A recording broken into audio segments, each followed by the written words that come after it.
Kolbu itu bahasa spiritual. Kolbu itu adalah bahasa langit. Kolbu itu bahasa Arab, bukan bahasa Arab. Oleh karena itu kalau ingin tahu apa itu kolbu, ya tanya referensi spiritual yang berbicara tentang kolbu. Allah sendiri sudah menjelaskan kok dalam hadis kursi, langit dan bumi tidak akan cukup menampung zatku, tapi kolbunya orang yang beriman, itulah rumah. Oh, ternyata kolbu itu adalah rumahnya Allah. Ternyata kolbu itu adalah Baitullah. Kan kalau orang yang kritis akan ngejar berikutnya. Kalau rumah pasti ada pintunya dong. Kalau pintu pasti ada kuncinya dong. Kalau rumah pasti bisa dimasuki dong. Kalau masuk saya dapat apa? Dijawab lagi di Quran, inna awala baitin wudi'a linnas lallati bibakata mubarakah.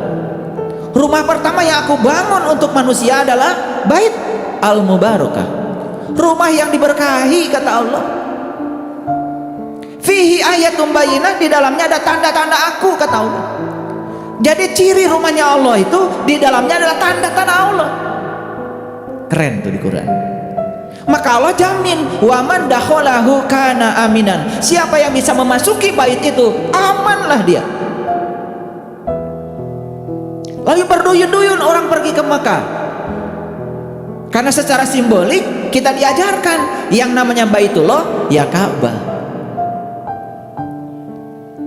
Apakah kita pergi ke Makkah masuk ke dalam Ka'bah? Kan tidak.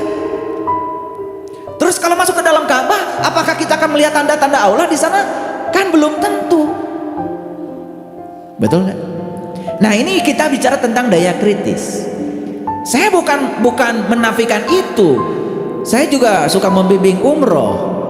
Saya juga suka muter-muter di sana. Sama 7 putaran kayak kalian. Tetapi diberi sedikit penjelasan saintifik. Kenapa 7 putaran sih? Kenapa mulainya dari Hajar Aswad? Apa sih Hajar Aswad itu? Kenapa lewat Multajam? Kenapa lewat pintu Ka'bah? Kenapa lewat Makom Ibrahim? Kenapa lewat Hijir Ismail? Kenapa lewat Rukun Yamani? Dan kenapa lingkaran bukan kotak?